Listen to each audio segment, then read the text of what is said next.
Cette année encore, l'équipe organisatrice s'est énormément investie dans le projet de la cérémonie de remise des diplômes. Nous déplorons néanmoins l'absence de Lydie Héronio qui s'est énormément investie dans cette cérémonie. Nous allons donc passer à un événement que nous attendons depuis des années, le discours du prix Nobel de physique 2007, Albert Fert.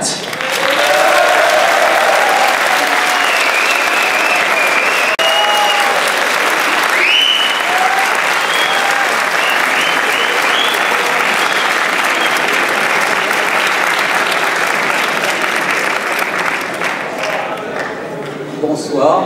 Bon, j'ai beaucoup de plaisir à être avec vous dans cette soirée joyeuse. J'aime beaucoup la musique. Là, je suis un amateur de musique et de jazz, et là, je trouve que c'est pas mal. Et puis, j'ai toujours beaucoup de plaisir à être avec des étudiants, à leur parler en général de science, à leur parler de mon métier de chercheur, d'enseignant, et puis du métier scientifique en général. Donc, même je peux discuter avec vous tout à l'heure si vous avez à me poser des questions. Polytech, je connais bien sûr, cette école d'Orsay. J'ai jamais enseigné. Je trouve que j'ai jamais enseigné à Polytech. J'ai enseigné à beaucoup d'endroits où on peut enseigner à Orsay.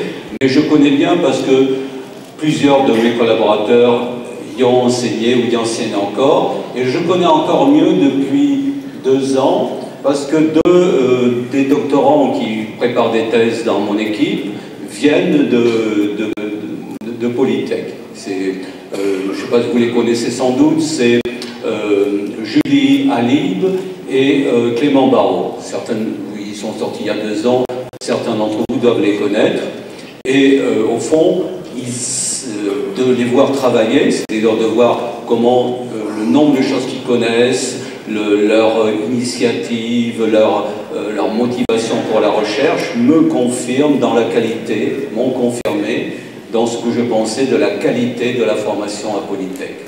Au fond, ce que j'apprécie, j'ai toujours apprécié dans cette école, c'est la façon d'intégrer l'enseignement dans la vie de recherche scientifique dans les laboratoires universitaires.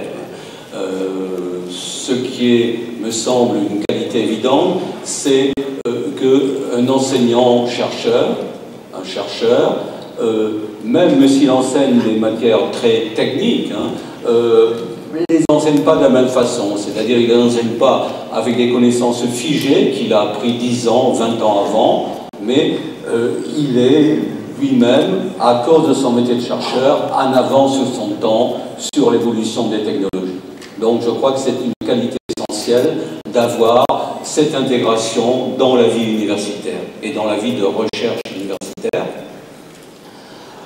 Et puis, d'autre part, je sais qu'à Orsay, vous pouvez bénéficier de stages dans des laboratoires de grande qualité et vous avez aussi des projets directement reliés à l'évolution des technologies. Je sais que, par exemple, Brigitte Pensu a organisé pour les premières années des projets basés sur l'étude d'un phénomène qui est justement une des découvertes qui m'ont valu le prix Nobel, c'est le phénomène de magnétorisation géante et les applications de ce phénomène à la lecture des disques durs. Pourquoi l'application de ce phénomène de spintronique a permis de multiplier par à peu près 1000 la capacité des disques durs. Et donc, vous avez bénéficié de ces connaissances et de cette expertise simplement quelques années après cette évolution de la technologie.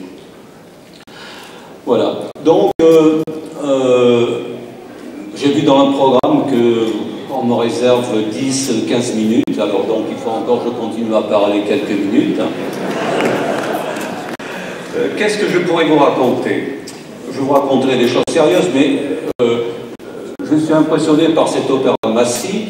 La dernière fois que j'étais à une cérémonie de remise de diplôme, c'était à New York University, et c'était différent. Ils n'ont pas d'opéra là-bas à New York University, donc ils avaient été obligés de louer le Yankee Stadium. Hein. Et donc, il y avait 20 000 étudiants, mais quand même, ça ne remplissait pas le stade. Donc, ce n'était pas complètement adéquat. Hein. Il y avait encore des places vides dans le stade. C'était un peu différent comme ambiance. Premièrement, c'était le mois de juin, il faisait chaud. Il y avait des majorettes sur les pistes, la jambe en l'air. c'était un peu différent, quoi, hein. Et puis, le discours de clôture était fait par Madame Clinton, Hillary Clinton. Donc, ça peut donner des idées à vos dirigeants, à la direction de l'école. Pourquoi l'an prochain ne pas faire venir Valérie Pécresse ou Chantal Jouanneau, hein?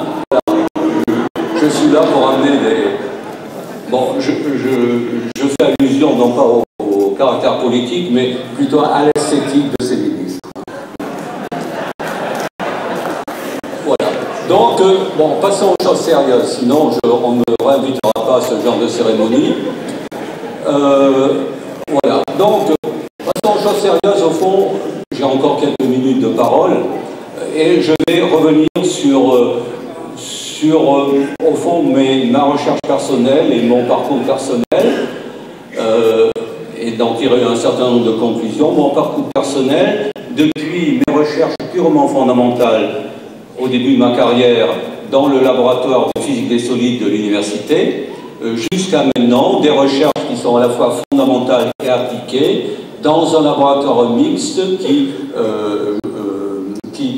un laboratoire mixte de l'université, du CNRS et de la compagnie Thales à Palaiseau. Donc, au début de mes recherches, ma thèse, c'était des choses purement fondamentales, étudier la conduction électrique dans les métaux magnétiques comme le fer, le cobalt, le nickel. Et au fond, le résultat de ces recherches, c'était de montrer que la conduction électrique dans ces matériaux magnétiques était très différente sur l'orientation du spin de l'électron, du petit moment de l'électron.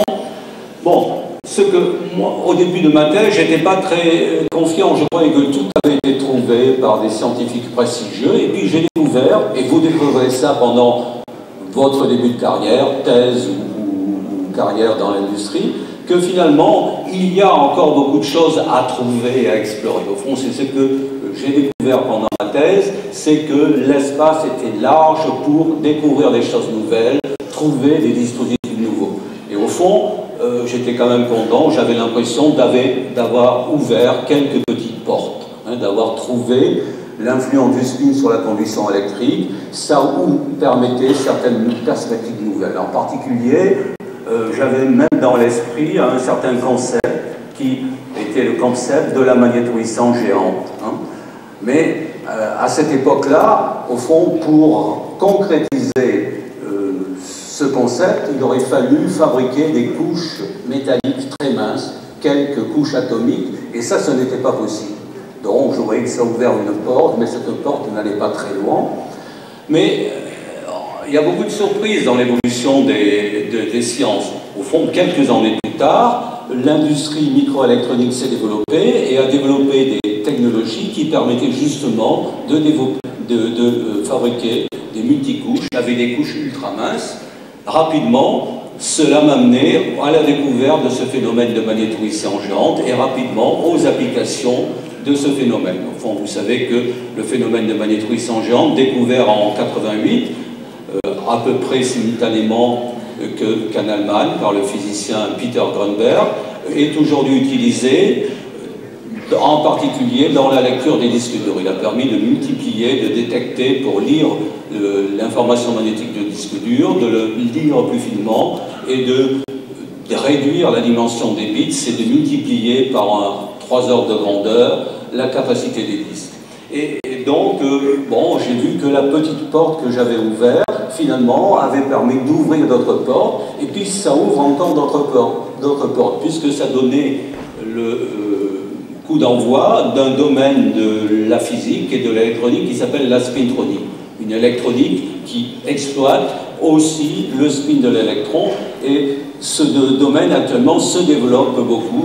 Je vois des développements dans toutes les directions. Par exemple, dans le laboratoire où je travaille, bon, le disque dur, c'est très loin. Maintenant, nous travaillons sur des phénomènes de spintronique qui vont avoir des applications pour l'émission d'ondes radio, dans la gamme du gigahertz, et des applications en télécommunication pour le téléphone mobile, etc.